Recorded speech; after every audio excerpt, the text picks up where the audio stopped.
শুভ দুপুর।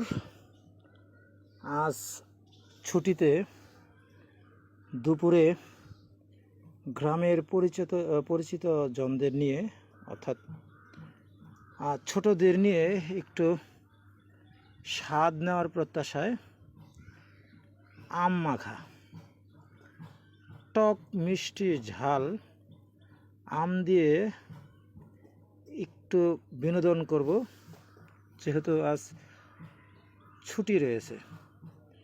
আমি পর্যায়ক্রমে একজনদেরকে দেখাবো। আম মাখায় রত রয়েছেন সুজিত দাস, দেখতে পাচ্ছেন ছুরি দিয়ে কাছে। বৃন্দাবন দাস প্রবাসী ফেরত।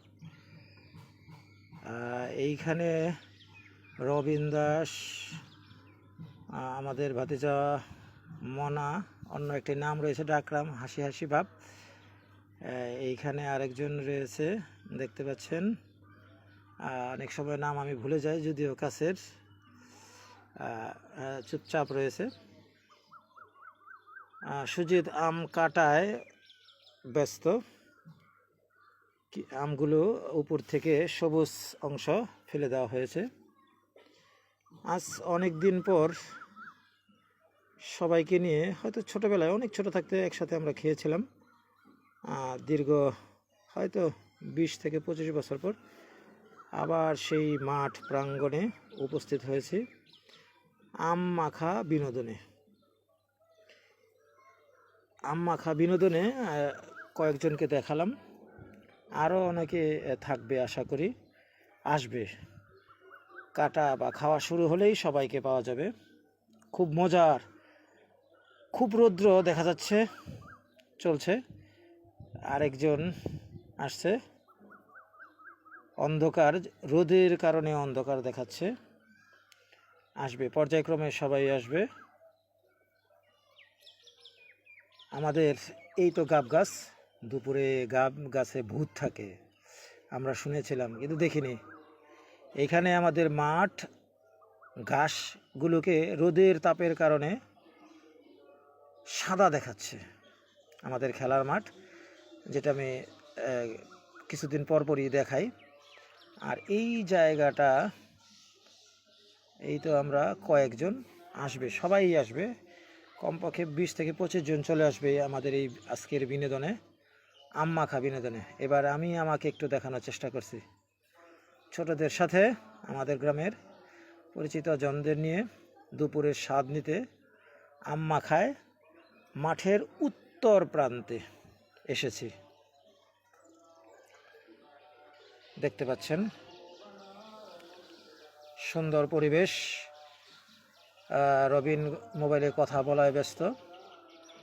এখন আমি আমাদের উত্তর পাশে একটি পুকুর দেখাবো। এইখানে কোনো এক সময় পণ্ডিতের একটি স্কুল ছিল, আর এই পুকুরটি হচ্ছে আমাদের গ্রামে কোনো এক সময় চেয়ারম্যান ছিলেন অপরেশচন্দ্র দাস, তারই পুকুর। আর ওইখানে কৃষ্ণচূড়া ফুল গাছের লাল আভা, চারিদিকে সবুজে ঘেরা। এইখানে গরমে একটু প্রশান্তির আশায়, এই জায়গাটা পণ্ডিতের স্কুল ছিল। এখানে আমি নিজেও দেখেছি, কিন্তু এখানে আমি পড়াশোনা করিনি। আমরা পড়াশোনা করেছি দক্ষিণ পাশে বর্তমান যে স্কুলটি রয়েছে সেখানে। এখানে আমি স্কুল দেখেছিলাম, বেশ কিছু আম গাছ ছিল। ছোটোবেলায় আম কুড়াতেও এসেছি ঝড় বৃষ্টিতে। এখন সেই স্কুলকে শিফট করে নিয়ে যে দক্ষিণ প্রান্তে নেওয়া হয়েছে। কিছুদিন পূর্বে আমি একটি ভিডিওতে দেখিয়েছিলাম। আমি আমার কথাগুলো এলোমেলো ছিল বলে সেটাকে আমি হাইড করে নতুন করে কথা যুক্ত করেছি, কারণ কিছু ভাষা সব জায়গায় কৌশিক। সে চিনি, লবণ এবং কাসন্দি নিয়ে আসছে, এবং সাথে লেবু পাতা, মরিচ। মজার খাবার আম মাখা। যারা ভিডিওতে দেখবেন তারা অবশ্যই আসবেন। এখানে আমি সুজিতের সাথে একটু নিজেকে দেখানোর জন্য এসেছি। চলে আসছে, আমি বলে নিই, যদিও এখানে কথা শোনা যাচ্ছে, সেই কথাগুলোকে আমি হাইড করেছি, কারণ এলাকায় সবাই একসাথে হলে সমাবেশী, আমি যেহেতু সমাবেশী নয়, সমাবেশী হলে পরে যে এরকমটি ভাষা হয়, আমাদের ভাগিনা তাকে ইঞ্জিনিয়ার নামে অনেকে অভিহিত করে। আর যাই হোক, এই যে আম মাখা প্রস্তুত হয়ে গেছে। এখানে লবণ, চিনি, মরিচ, লেবু পাতা, কাসুন্দি দেওয়া হয়েছে। অনেকে দূর থেকে যারা দেখছেন তাদের জিভে জল চলে আসবে, আসলেও কিছু করার নাই, আপনারা দেখেই যেতে পারবেন। বাড়িতে হয়তো আম থাকলে সেটা কেটে নিয়ে খাওয়ার উপযোগী করে খেতে পারবেন। এবার শুরু হয়ে যাবে আম খাওয়ার হুড়োহুড়ি।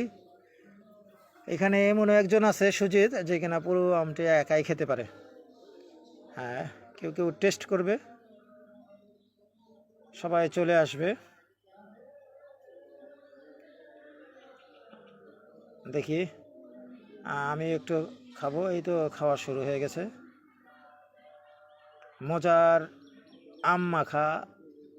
হ্যাঁ, সুজি তো টেস্ট করবে আশা করি। হ্যাঁ, এই তো কৌশিক বাটিতে নিল। এবার আমার পালা। হ্যাঁ, শুরু হয়ে যাবে জমজমাট দুপুরের শুভেচ্ছা আমাদের গ্রাম থেকে। আপনাদের আম মাখার শুধু দৃশ্যই দেখালাম, আমিও নিলাম, দিতে পারলাম না। তো ধন্যবাদ সবাইকে।